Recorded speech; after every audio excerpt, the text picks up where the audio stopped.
দিনের বেলায় তো সানস্ক্রিন ছাড়া বের হওয়া একদমই ঠিক না। তো চলে আসলাম নতুন একটি ভিডিও নিয়ে। আসসালামু আলাইকুম my YouTube family, welcome to my channel. তো আজকে হচ্ছে আমাদের প্ল্যান বাইরে যাওয়ার, বাজার সদাই করার, আরও অনেক কিছুই করার। তো রেডি হয়ে বসে আছে, লাস্ট মোমেন্টে আমার হাজব্যান্ডকে ওয়াশরুমে যেতে হয়েছে।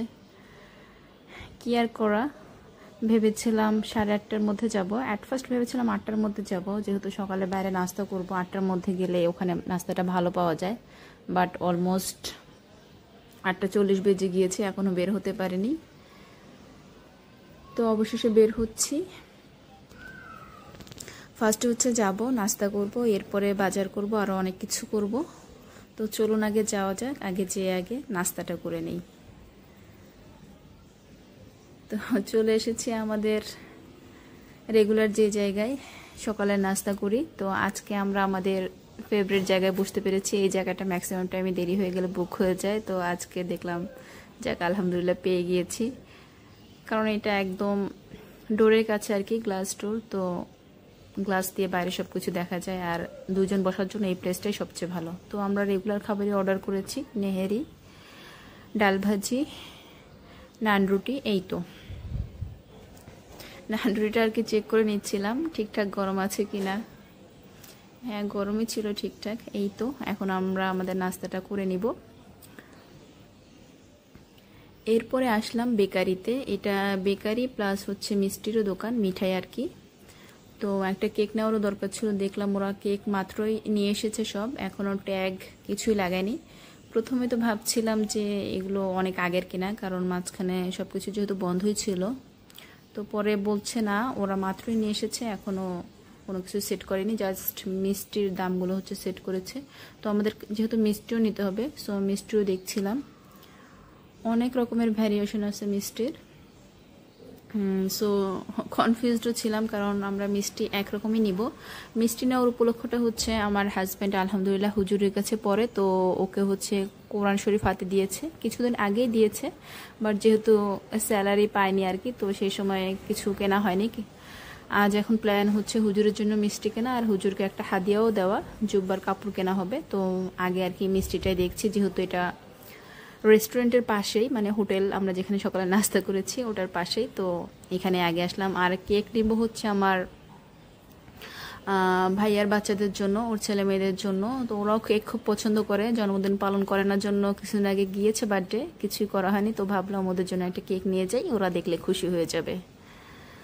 তো এই তো মিষ্টিগুলো দেখছিলাম। হ্যাঁ, যেহেতু হুজুরের জন্য নিব, উনি কোনটা পছন্দ করে সেটা তো জানি না। সো ভাবছিলাম ট্র্যাডিশনাল কিছুই নিব, মানে কোনো এক্সপেরিমেন্টাল কিছু না। এটা হচ্ছে কাজু বরফি, কাজু কাটলি রেখেছিলাম, এটা একবার ট্রাই করার ইচ্ছা আছে। হ্যাঁ, এখন না, এখন আমরা নিতে চাচ্ছি হচ্ছে এই যে টাঙ্গেলের কি মিষ্টি বলে ওটা, পোড়াবাড়ির চমচম। হ্যাঁ, পোড়াবাড়ির চমচমটাই নিতে চাচ্ছি। আর এখানে ঝাল আইটেমও আছে, এগুলো দেখছি নতুন কিছু আছে কিনা। তো এর আগে যে মিষ্টি নিয়েছিলাম, মিষ্টি একবার ভালো পড়েনি, সো আজকে পোড়াবাড়ির চমচমটা আগে ট্রাই করে দেখছি। আর কেকটাও রেডি হয়ে গেছে, নাম লিখিয়ে নিলাম, বাচ্চারা দেখলে খুশি হয়ে যাবে। আর নিলাম হচ্ছে ওদের জন্য ডোনাট, ওদের ফেভারিট। এরপরে চলে এসেছি মাছ বাজারে। অ্যাকচুয়ালি মাংস কেনার প্ল্যান ছিল, কিন্তু মাছগুলো এত তাজা, এমন উঠছে। বাসায় ফ্রিজে অলরেডি হচ্ছে ট্যাংরা মাছ ছিলই, বাট এই মাছগুলো নড়া দেখে আমি আর থাকতে পারছি না, এটা অবশ্যই 1 কেজি নিয়ে যাব। তো এই জন্যই আর কি দেখছিলাম, দেখতেই পাচ্ছেন মাছগুলো এতটা জীবন্ত। তো এরপরে ট্যাংরা মাছ নেওয়ার পরে ভাবলাম বাটা মাছটাও নিয়ে যাই। এই মাছটা আমার হাজব্যান্ডের অনেক পছন্দ, ভাজি করে খেতে ভালো লাগে আর কি। তো এখন এটাও নিচ্ছি 1 কেজি। আসলে মাছ দেখলে অনেক রকমের মাছই নিতে ইচ্ছা করে।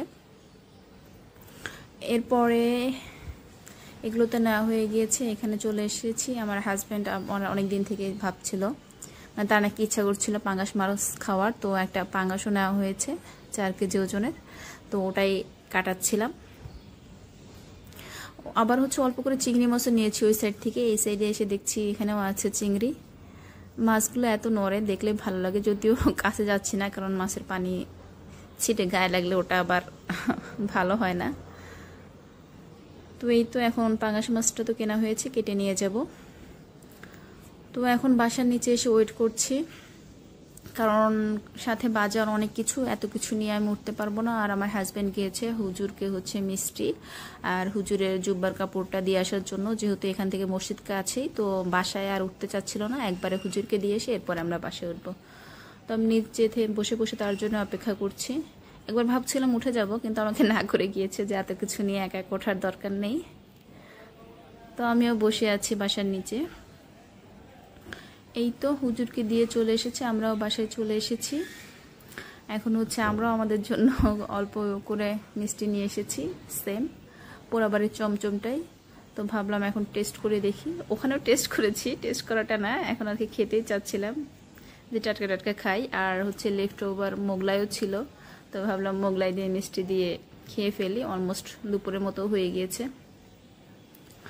এরপরে দুপুরে খাওয়া দাওয়া হয়েছে। এখন বিকেলে বানিয়েছি কফি। কফি আসলে দেখতে একটু গুড লুকিং হলেই আমি ক্লিপ নিয়ে রাখি।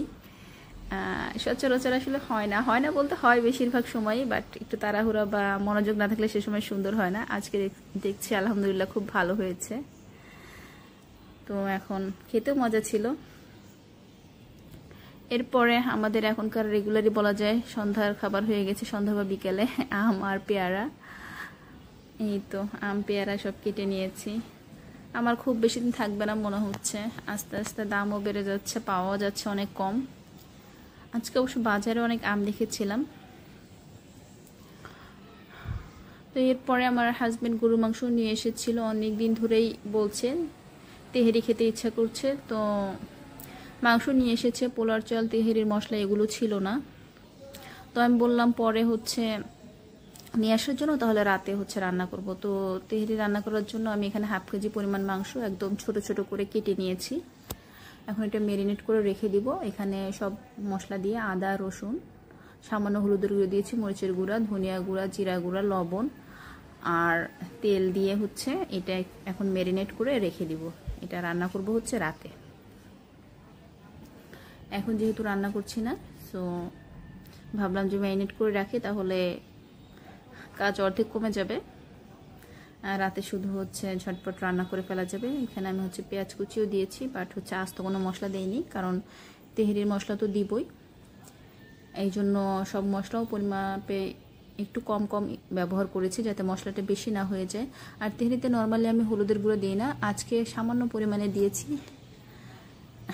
জানি না কেন দিলাম, এখন আবার আফসোসও লাগছে যে বেশি কালার হবে কিনা। আশা করা যে বেশি কালার হবে না, খুবই সামান্য পরিমাণে দিয়েছি, বাট আমি অ্যাকচুয়ালি দেই না, না দিলেও ভালো হয়, এতে হলুদ হলুদ হলে ভালো লাগে না।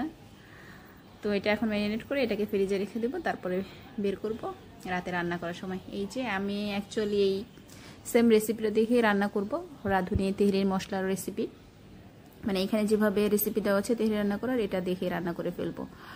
এখন একটা বড় পাতিল নিয়ে নিয়েছি, ওখানে দিয়ে দিয়েছি হচ্ছে পেঁয়াজ কুচি। পেঁয়াজ কুচি খুব বেশি দেইনি, কারণ হচ্ছে মাংস আমি ম্যারিনেট করে রেখেছি পেঁয়াজ কুচি দিয়ে। এখানে হচ্ছে 3টা পেঁয়াজ কুচি দিয়েছি।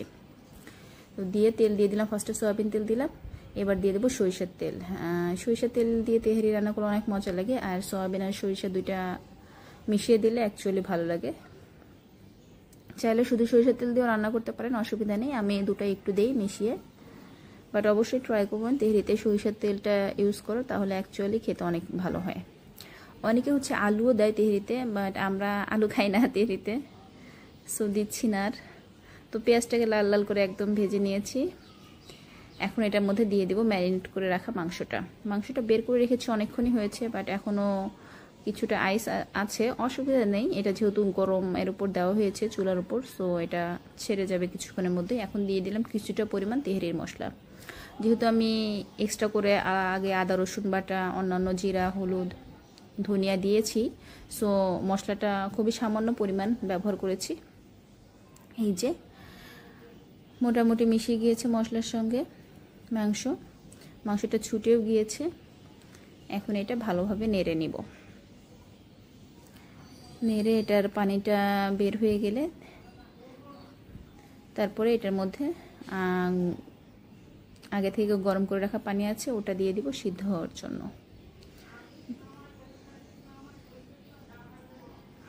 এখন দিয়ে দিচ্ছি গরম পানি, খুব বেশি পানি দিচ্ছি না, কারণ হচ্ছে মাংস সিদ্ধ হতে যতটা লাগে জাস্ট অতটুকুই, কারণ তেহেরির চালের জন্য পানিটা পরে দিব। তো এই তো এটাও অলমোস্ট দেখা যাচ্ছে যে বলক হয়ে উঠে গিয়েছে, আর ঝোলও মোটামুটি অনেকটা কমে গিয়েছে। তো এবার মাংসটা উঠিয়ে নিয়েছি আলাদা করে। এবার ঝোলের মধ্যে চাল যতটা আছে সেই পরিমাপ করে পানি মেপে দিয়ে দিচ্ছি। এখানে আমি 1 মগ মানে এই টক দইয়ের কাপ দিয়ে 1 কাপ হচ্ছে চাল ধুয়ে রেখেছি। সো আমি এখানে 2 কাপ গরম পানি দিচ্ছি। পানিটা খুব বেশি গরম এখন আর নেই, সো পানিটা দিয়ে ঢেকে দিয়ে অপেক্ষা করব বলক ওঠা পর্যন্ত। এই যে বলক উঠে গিয়েছে, এখন আগে থেকে চাল ধুয়ে পানি ঝরিয়ে রাখাটা এই যে দেখতেই পাচ্ছেন, এটা এখন দিয়ে দিব এই পানির মধ্যে, গরম পানির মধ্যে। তেহেরির চালটাকে আলাদা করে কখনোই ভাজি না, এভাবেই মজা হয় আর অনেক ঝরঝরেও হয়, লেগেও যায় না। তো দিয়ে দিলাম চালটাকে। এখন ভালোভাবে এটাকে পানির সঙ্গে মিশিয়ে তারপরে ঢেকে দিব। এই পর্যায়ে আপনারা লবণটা একটু চেক করতে পারেন, বিশেষ করে পানির লবণটা মোটামুটি একটু বেশি মতো হলে বুঝতে পারবেন তেহারির লবণটা ভালো, মানে একদম পরিমাপ মতো হবে। এই যে দেখতে পাচ্ছেন মনে হচ্ছে পানি শুকিয়ে গিয়েছে, আসলে না, নিচে পানি আছে। এখন এই পর্যায়ে মাংসগুলো দিয়ে দিব। এটা উঠিয়ে রেখেছিলাম আলাদা বাটিতে। এগুলো দিয়ে এখন ভালোভাবে মিশিয়ে নিব। মিশিয়ে নিয়ে তারপরে হচ্ছে এখন নিচে একটা তাওয়া দিয়ে দিব। তাওয়া দিয়ে তারপরে পাতিলটা দিয়ে তারপরে পাতিলে ঢাকনা দিয়ে দিব। কারণ তাওয়াটা দিয়ে দিলে হয় কি নিচে আর হচ্ছে লেগে যায় না এবং ভাপে ভাপেই সিদ্ধ ভালো হয়ে যায়। এরপরে দিয়ে দিয়েছি হচ্ছে কিছু কাঁচামরিচ। এই যে তাওয়াটা কিছুটা গরম করে দিলেও হয় বা বসিয়ে দিলেও হয়ে যায়। আর আমি ঢাকনার মুখটা আটকে দিয়েছি একটা লবঙ্গ দিয়ে। এখন এটাকে দমে রেখে দিব কমপক্ষে 20 থেকে 30 মিনিট, কারণ এই সময় লেগেও যাবে না আর ভাপেই হয়ে যাবে। এই যে অলমোস্ট হয়ে গিয়েছে আমার তেহারিটা, আমি দেখে নিয়েছি। এটা খুব সুন্দর মতো সিদ্ধ হয়ে গিয়েছে, ভালোভাবে মাংস মিক্সড হয়েছে। এবার খাওয়ার পালা। নিয়ে নিয়েছি প্লেটে আমরা, গরম গরম রেডি খাওয়ার জন্য তেহারি। অনেকদিন ধরে বলছিল আমার হাজব্যান্ড, অবশেষে আলহামদুলিল্লাহ আজকে রান্না করা হয়েছে। আর তেহারি খাওয়ার জন্য তো কাঁচা পেঁয়াজ আর কাঁচা মরিচ মাস্ট। কাঁচা পেঁয়াজ না হলে আসলে তেহারির আসল মজাটা পাওয়াই যায় না, আর কাঁচামরিচও লাগবে অবশ্যই। তো এই তো, আর হচ্ছে সাথে আছে মজো। তো শুধু শুধু তো তেহারি খাওয়া জমে না, সাথে অবশ্যই মজোও লাগবে। এই তো এখন আমরা এনজয় করব আমাদের তেহারিটা। ভিডিওটি ভালো লাগলে অবশ্যই লাইক করে দিবেন, চ্যানেল নতুন হয়ে থাকলে সাবস্ক্রাইব করে দিবেন। ভালো থাকবেন সবাই, আল্লাহ হাফেজ।